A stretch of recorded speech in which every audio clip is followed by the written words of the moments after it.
Okay.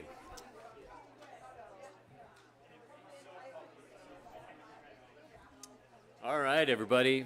It's such a celebratory mood with all the year-long readings that just took place. Uh, Thanks to all of you who are here for it. Here we come. It's kind of the bookends. We started the week with Kim Stafford, and now our final craft talk is also with Kim Stafford. I think we've all at least attended one or two, or maybe all of the craft talks this week, and boy, we've learned about love in a lot of different ways. And hopefully you've been able to apply that to your writing and in your conversations. I already used the word celebratory 5 sentences ago, but it feels that way this year at Summer Fishtrap. It's really been a fun week, hot week, but everybody is, the connections are really rewarding for me, and I hope they have been for you too. Okay. This craft talk is called Writing Love for What is Broken. Life is not all honey and roses, an old lady once told me, says Kim Stafford. Writers know this, but what to do? The first stage of love for a dark world is simply to notice, to take a hard look. We go from there. So, welcome Kim Stafford, and have a wonderful day.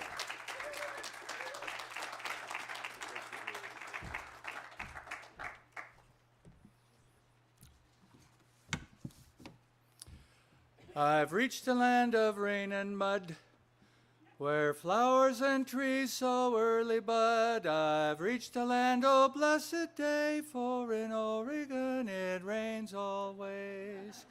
Oh, Oregon, wet Oregon, as through the rain and mud I run. I look above, behind, around, I watch the rain soak in the ground. Watch it rain and watch it pour, and wish it wouldn't rain anymore. A sweet perfume is on the breeze. It comes from fir and alder trees, and all the flowers that bud and grow, and all the blooms that bud and blow. Oh, Oregon girls, wet Oregon girls, with flashing eyes and soggy curls. They'll sing and dance both night and day till some web footer comes their way. They'll meet you at the kitchen door saying, wipe your feet or come no more. So I learned that from a guy named Orlo Flock back in the 80s. He was from Powell Butte, but he said, this song is from the wet side of Oregon where I was raised. And it has something in common with a lot of folk songs, and that is it's bragging about hardship. It's bragging about a hard life. It has that in common with a whole lot of country music. You know, we were in a cafe in Sisters back in the 70s, and this cowboy came in, he threw himself down at the counter, and he just started sort of addressing the whole room. He said, well, can't get my truck started, and I got a horse down. And, you know, the gate's pretty much frozen. I tried to feed my cows today, and I realized he's bragging. He's not lamenting, he is bragging that life is really hard, but he is going to keep going. So before I get into my talk, I just want to say, could we give our gratitude to something that is not broken? That would be Fishtrap. Shannon, Mike, Devin, Jennifer, the board, the volunteers, the community that supports them.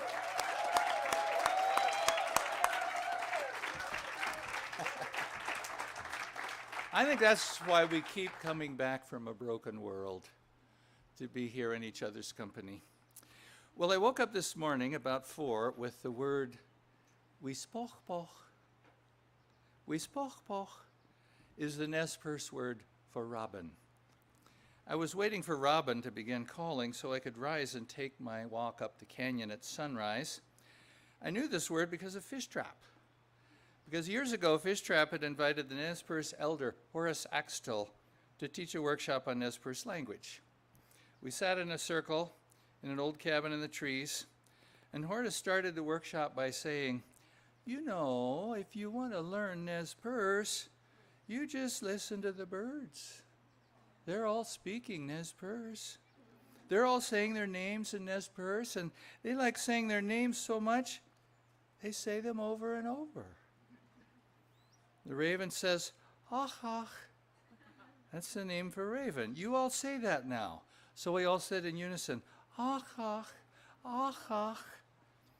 And Horace said, you all look like a bunch of storks trying to drink.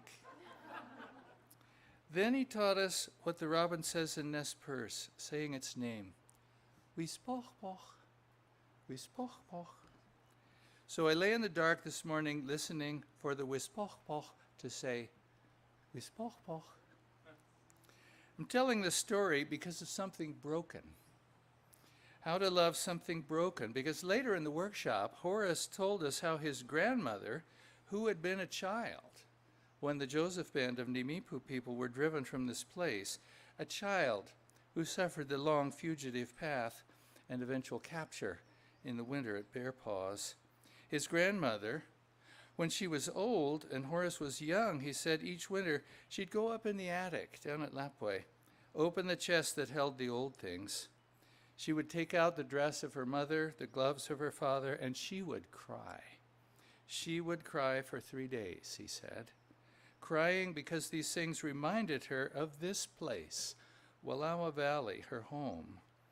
After 3 days, she would close the chest and come down and go on with her life. At this point, I said to Horace, how can you be so kind to us who stole this land from your grandmother? And Horace said simply, it is good to be here together. It is good to be here together. The covenant was broken. The Nimipu were driven from their rightful home. Horace and his wife had come back to teach the descendants of the invaders Nez Perce language at Fishtrap. And it was good to be here together. A lesson in how to love what has been broken in spite of all.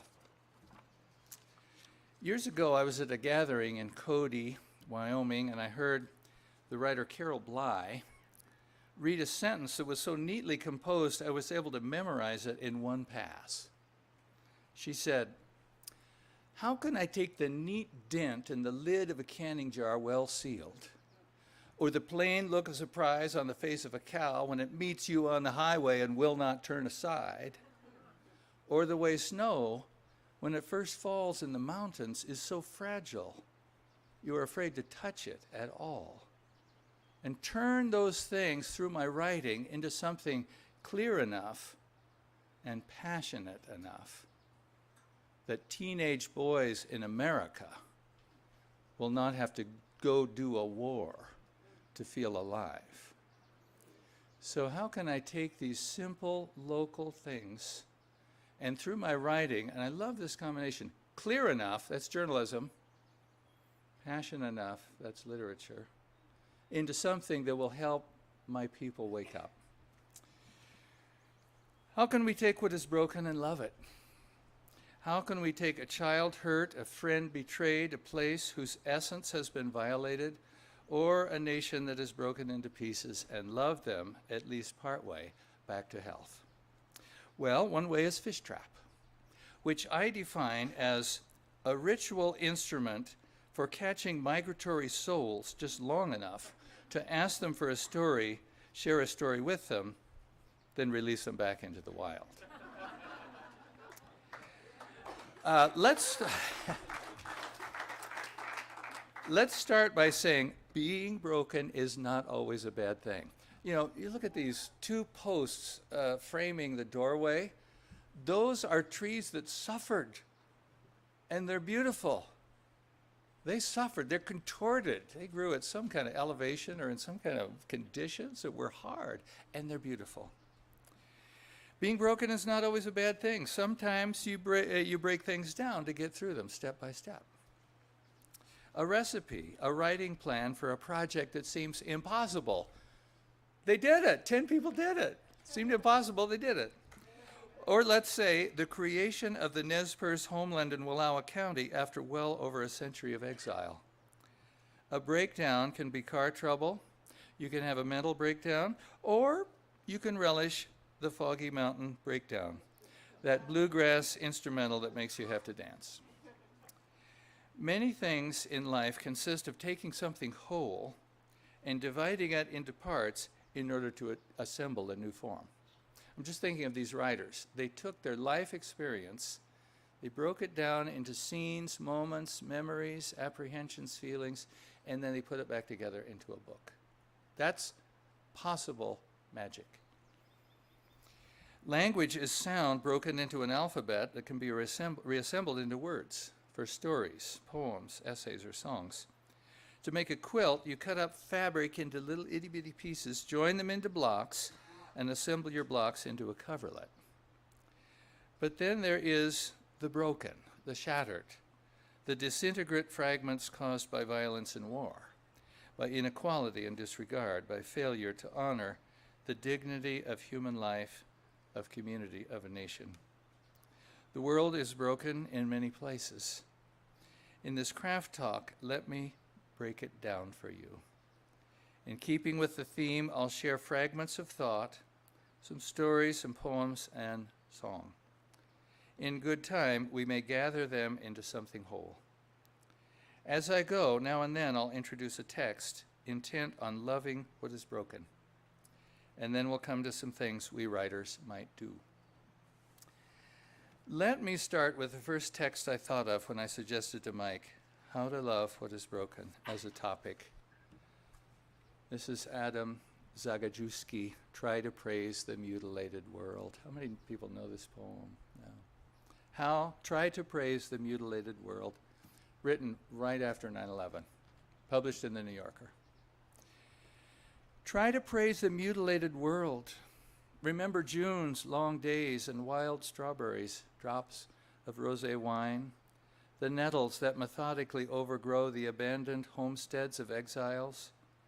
You must praise the mutilated world. You watch the stylish yachts and ships. One of them had a long trip ahead of it, while salty oblivion awaited others. You've seen the refugees going nowhere. You've heard the executioners sing joyfully. You should praise the mutilated world. Remember the moments when we were together in a white room and the curtain fluttered? Return in thought to the concert where music flared. You gathered acorns in the park in autumn and leaves eddied over the earth's scars.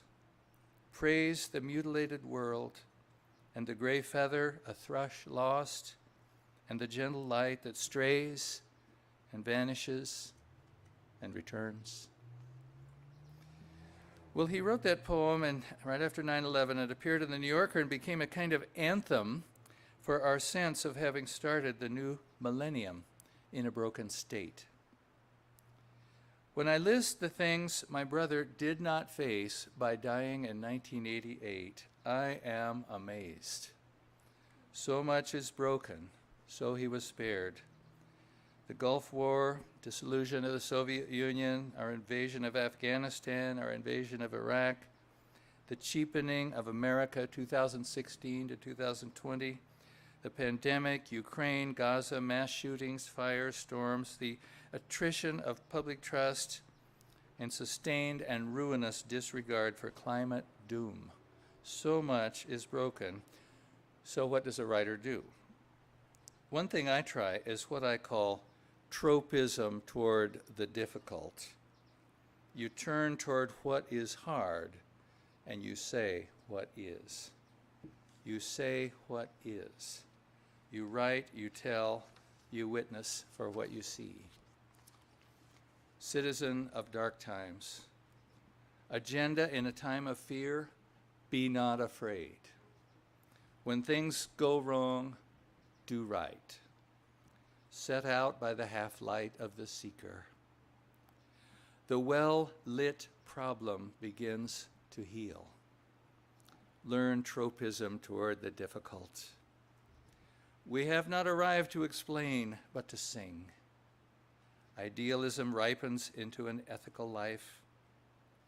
Prune back regret to let faith grow.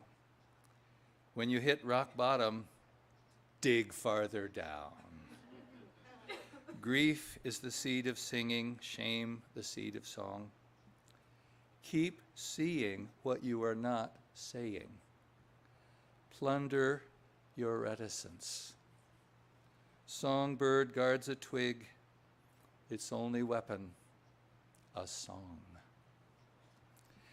In New Orleans, shortly after Katrina, I was with friends walking in the quarter late.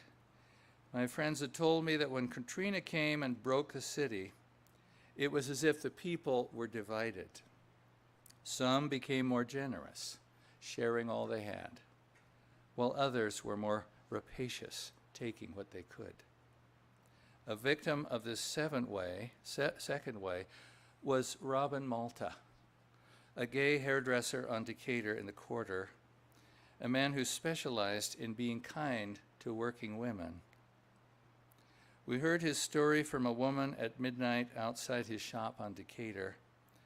At her feet was a shrine, strings of Mardi Gras beads, coins and bills, playing cards, flowers heaped, candles burning, and as I remember, a record album featuring a bullet shot through an apple. The woman was wearing the blue coveralls of a city sanitation worker, and she was crying. She was broken. She told us how, as Robin had worked her hair, he had sought to convince her she was beautiful and strong. You be you, he said.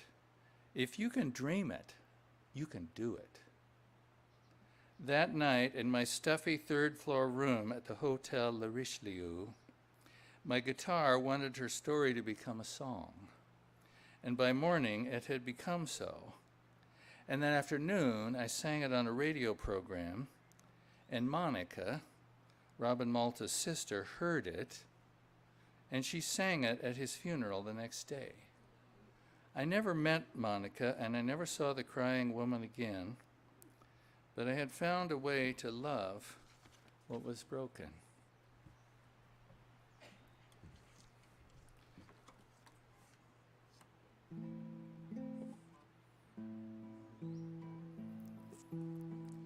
Late last night, down on Decatur, I met a woman crying. She lit a candle for a man and placed it in his shrine. Fist of roses, jack of diamonds, money on the ground. Blue and crimson candles flicker where her tears run down. Now you be you, like none other, Robin said to me. If you can dream it, you can do it, this will set you free.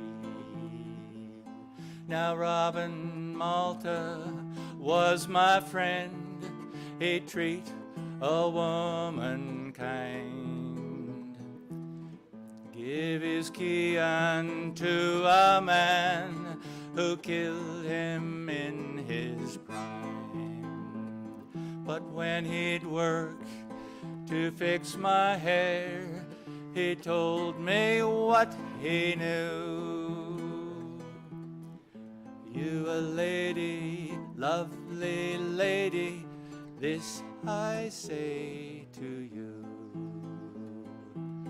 You be you, like none other, my Robin said to me. If you can dream it, you can do it, this will set you free. Robin Malta was my friend. Now let's see. Neither father nor my lover, my sweet friend is gone. But I intend to do his bidding, I will carry on. So late at night, here on Decatur, you will find me crying.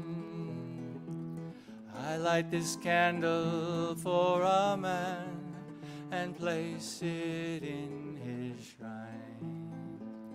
But you be you, like none other, Robin said to me.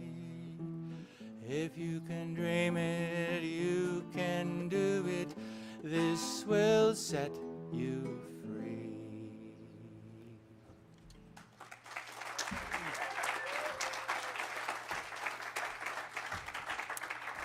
You have to love what is broken. You have to love what you can do, what little you can do, what only you can do. The writer Kathleen Dean Moore in Corvallis, she and I made a vow years ago. Only do what only you can do. Only do what gives you joy. There are a lot of things you could do, but if you have to choose, only do what only you can do. And that is especially true for writers. You know, a lot of people can write this and that. What's the thing that only I could write? I think I heard that in these 10 amazing people. No one else could have written these books. You guys did it.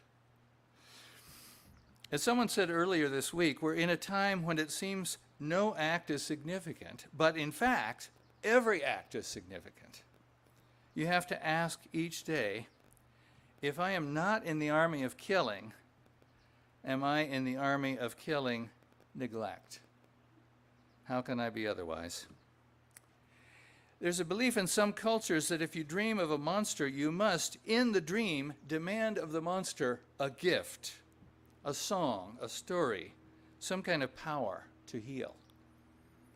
Maybe this is what a writer can do in the face of violence, saying to what is monstrous, give me useful anger, the kind I can use to tell a story for change. Give me clarity about what is important and what is not.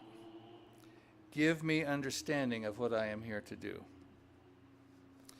Last night we got a message from our nephew in Canada, a long ramble of despair reporting the breakup with his girlfriend of 6 months. He can't sleep, he's a mess at work, feels betrayed, in fear he'll never love again. He is broken. We try to counsel him to love himself, love his future, love what will be. Our nephew's pain was in my mind this morning as I went up canyon to my writing place, a crag open to the sky.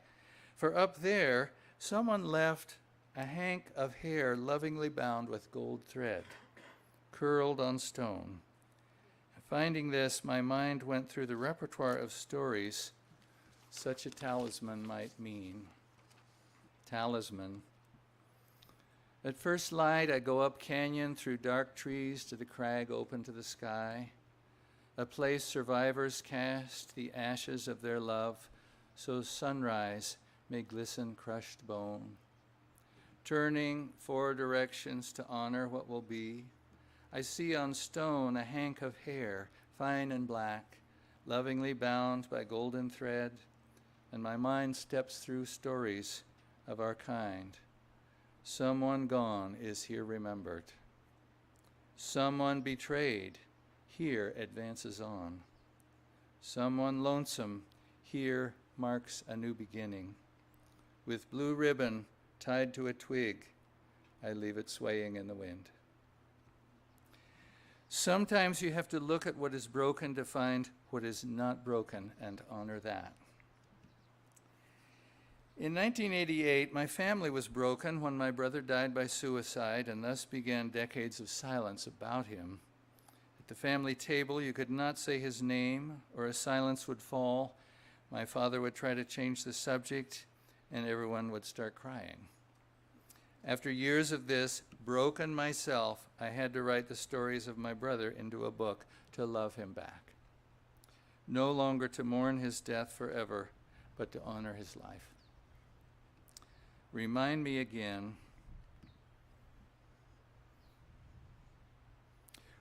We were going into the bright world, my brother. The trail had a rug of sunlight, and every leaf of huckleberry glistened after rain. You were striding ahead, I in your footsteps. We were going higher, farther, deeper. Ouzel song along a rivulet chanting over stones. Raven wheeling above the hemlocks. I watched my footing, for when I looked up, surely you would be there, just beyond. I spoke earlier this week about the young girl, the empath, employed by the local veterinarian, who can calm a horse by staring quietly into its eye. Sometimes you have to stare into the eye of suffering and tell what you see there, or with all your love. Sometimes you have to see if you can gaze out through the eye of the sufferer at the world. I have a friend in Gaza. She sends me messages when she can. She is broken, her family scattered, her students terrified but alive so far. In Gaza, the sound of rain. My friend writes from where she cries until she sleeps. Her sisters gather rain. In the streets, dogs eat bodies of the dead. If you go out to find food, you may be shot. She sends me the sound of calling birds, of shelling, the sound of rain. Marching south, if you raise a hand to brush flies from your cheek, you may be shot. So you walk staring straight ahead. What can there be after? She wants to be a global citizen, to teach children to see beauty, to simply live. Her students are alive but afraid. What can she tell them? Now she says she is kidnapped from life to an ugly nightmare. She wants to share the good and make the world a better place for aspiration. Or she wants to die at home, where she knows the color of the wall. Years ago, I learned a word on the radio. Jimmy Carter's grandson was in a village in South Africa, where people taught him to say Ubuntu. How many people know this word, Ubuntu? It's one of the really important words. This meant, he said, a kind of brimming spirit in a body ready to spill over to help others. That summer I was teaching, and 2 teachers from South Africa were in the class, and I asked them about this word, Ubuntu. Something beautiful came into their faces. Oh yes, said one, if you have Ubuntu. Her hand came forth from her heart, opening like a flower. If you have Ubuntu, you are the one who knows to help someone in need. And if you are ever in trouble yourself, you look around to see who has Ubuntu. Her hand opened from her heart. You can see it in a human face. And I remembered my father, the one time I saw him cry, after he had told the story from childhood, how he stood on the porch with his parents in the evening, looking toward the street where their dog, Buster, had been hit by a car. I looked around to see who would do something, my father said, and I realized it was me. Then he cried. The world is broken. You look around to see who will do something. If you are a writer, it is you.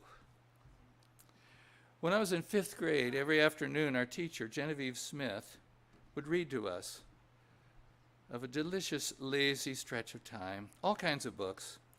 But the one I remember was Hiroshima by John Hersey, the direct and terrifying account of what happened to human beings in that city when the bomb fell and after. Would a 5th grade teacher read Hiroshima today? I have to pause here and just tell a story about Mrs. Smith. So one time I was giving a reading at Tigard, and there was this very distinguished older woman in the back row. And afterward I went up to her and I said, I feel like I know you. And she said, you don't remember me? I said, help me. I'm Mrs. Smith. I was your 5th grade teacher. And I need to tell you that at the parent-teacher conference, I told your parents, Kim doesn't really pay attention. He's often looking out the window toward the woods. And I just thought I should tell you. And my father said to Mrs. Smith, well, make him pay attention. And Mrs. Smith said, no, when he's ready, he will. I literally got down on my knees and thanked Mrs. Smith for protecting me. So, how could our teacher trust us with such a book? Mrs. Smith, 1959. Her name, the way she stood, her station in the larger world may not have been known, but to me, to us then, 5th grade, Cold War, she was our calm. One trance-like afternoon, she read us from a little book of terrors, John Hersey, Hiroshima. Could this be happening?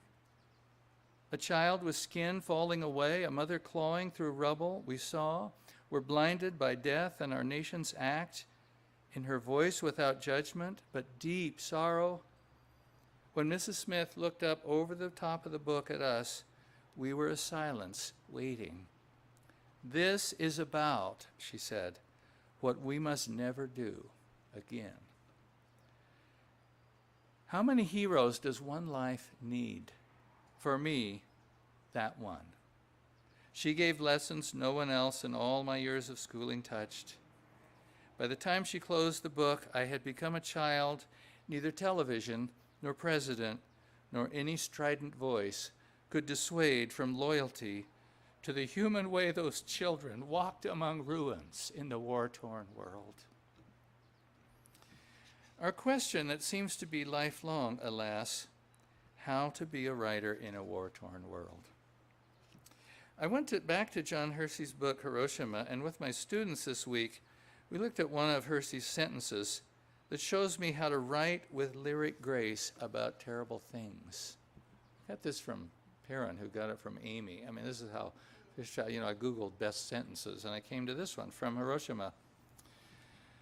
This private estate was far enough away from the explosion so that its bamboos, pines, laurel, and maples were still alive, and the green place invited refugees, partly because they believed that if the Americans came back, they would bomb only buildings, partly because the foliage seemed a center of coolness and life, and the estate's exquisitely precise rock gardens with their quiet pools and arching bridges were very Japanese, normal, secure, and also partly, according to some who were there, because of an irresistible atavistic urge to hide under leaves.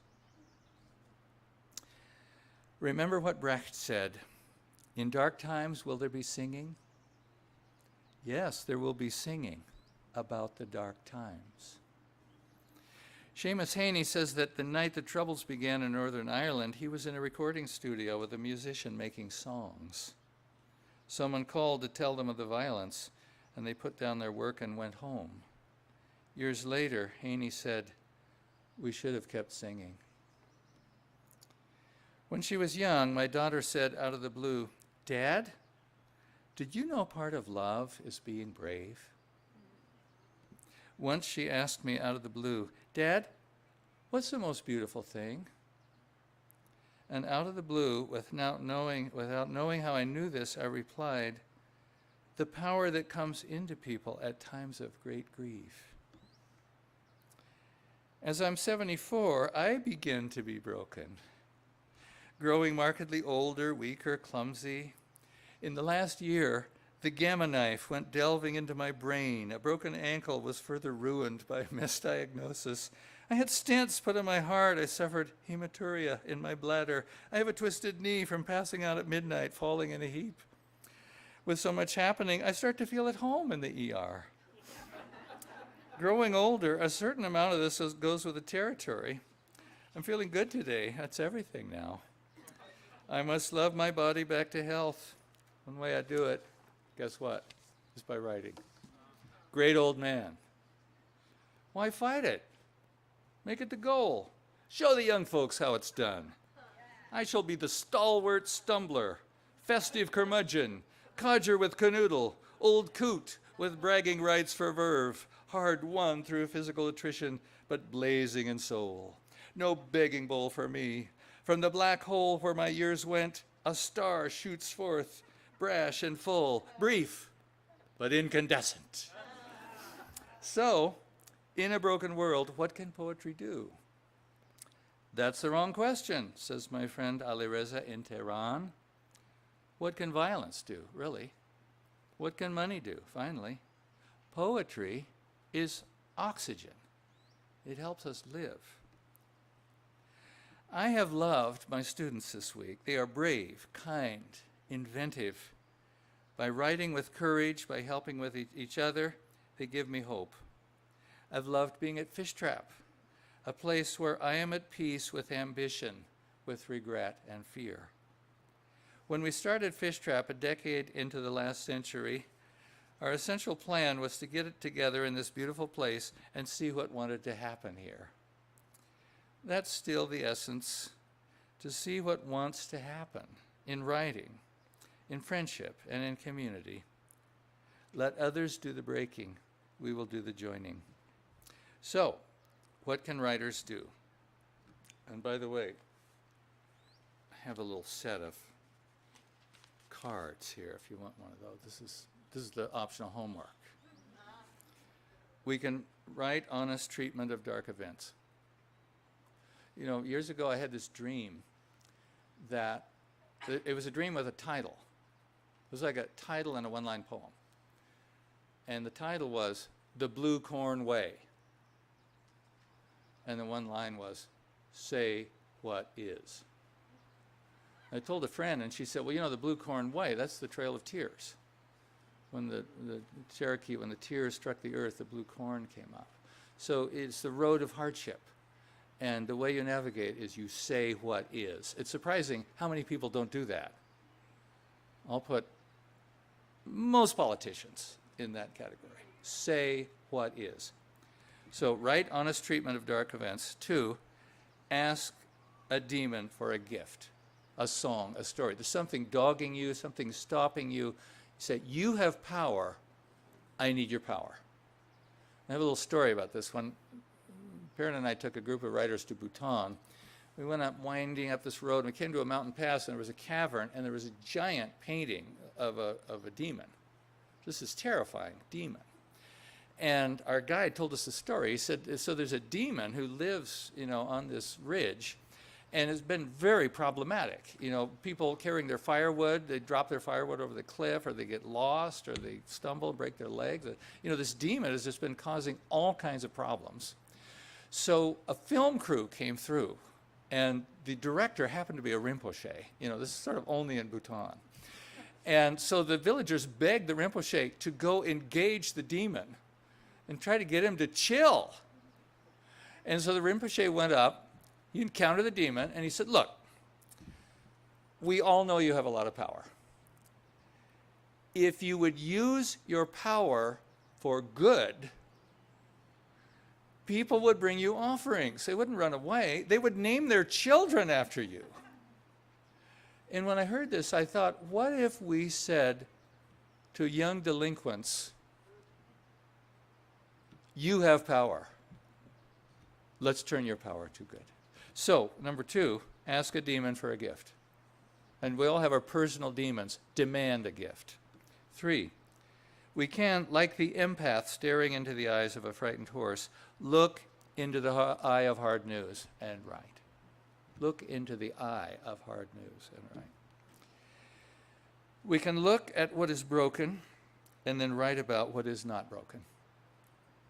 You know, like I say, for 20 years in my family, my brother's life was about the one day of his death. I wanted the 40 years back. Write about the parts that's not broken.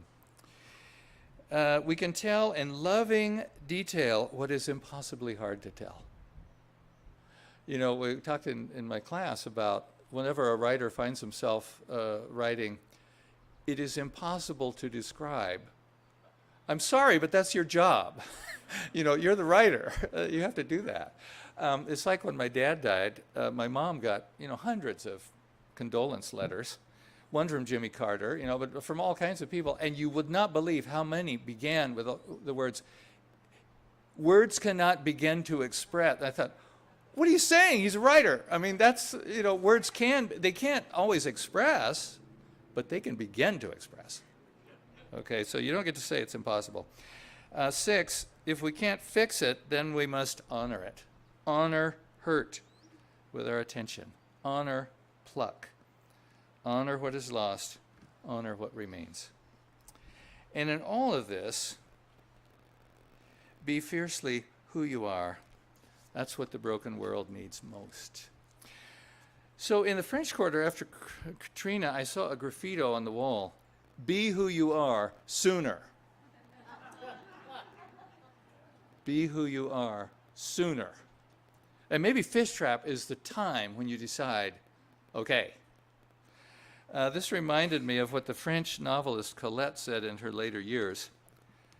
I've had a beautiful life. I only wish I had realized it sooner. By writing, let's realize sooner what a beautiful world we live in, a world that often relies on our truth in story. Years ago, I was at a faculty meeting at the college where I worked for 40 years, and we were talking about the budget, the curriculum, the faculty handbook, all sorts of administrivia. And my friend Zahir Wahab, who grew up in Afghanistan, stood up out of turn and said, "The world is on fire, and we're talking about this?"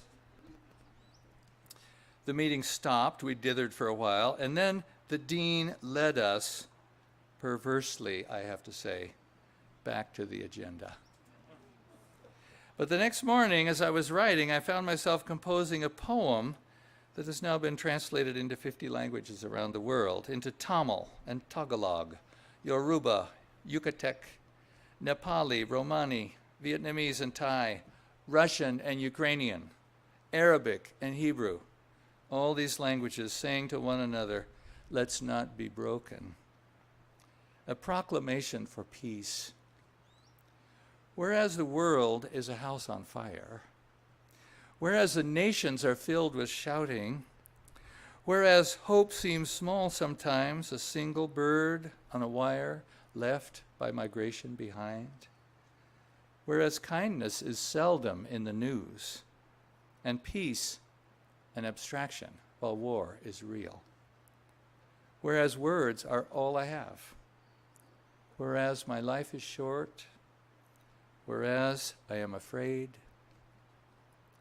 whereas I am free despite all fire and anger and fear, be it therefore resolved, a song shall be my calling, a song not yet made shall be vocation, and peaceful words the work of my remaining days.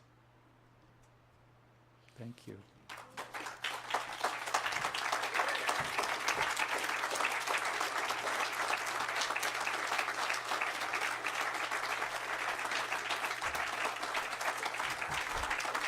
Any questions, rebuttals, thoughts, better ideas? Anyone?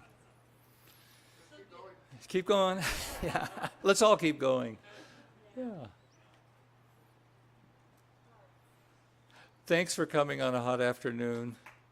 If I could make a person, if you're able, come to the EOU writer reading tomorrow morning.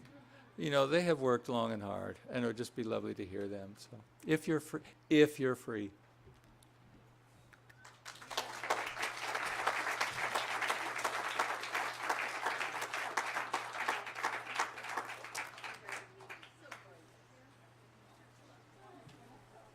Yeah, wait a minute.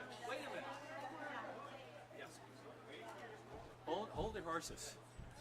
So, the absolute best example of what I'm talking about is a song that Janice wrote, where there was a broken person in Enterprise that she took a close look at, and she made a song.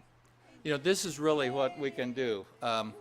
Take something arresting to you and do what you do to put it forth as beauty.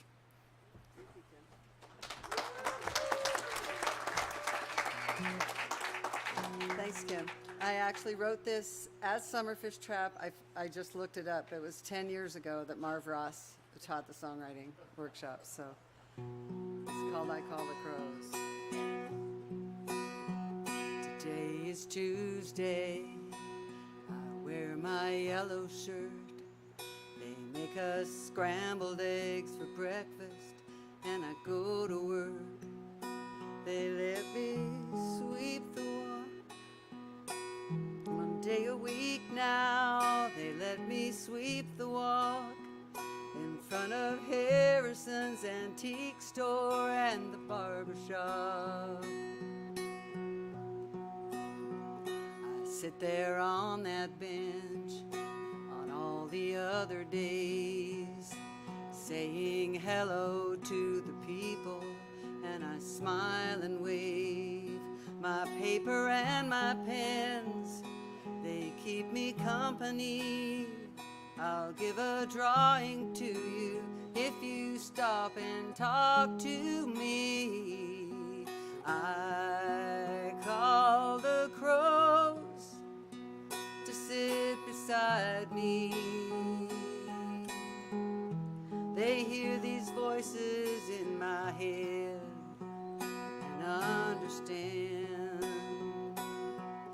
Does anybody know that early in the morning when I whistle, I call the crows? Nobody asks me just how I got this way. They think I'm stupid 'cause hello is all I ever say. And my drawings, how they all look the same. A flashback to that highway in the pouring rain. Well, it's not beautiful, but you can hang it up. You take it from my hand and tuck $1 in my cup. The crows say thank you, have a nice day, and they are singing to you as you walk away. I call the crows to sit beside me. They hear these voices in my head and understand. Does anybody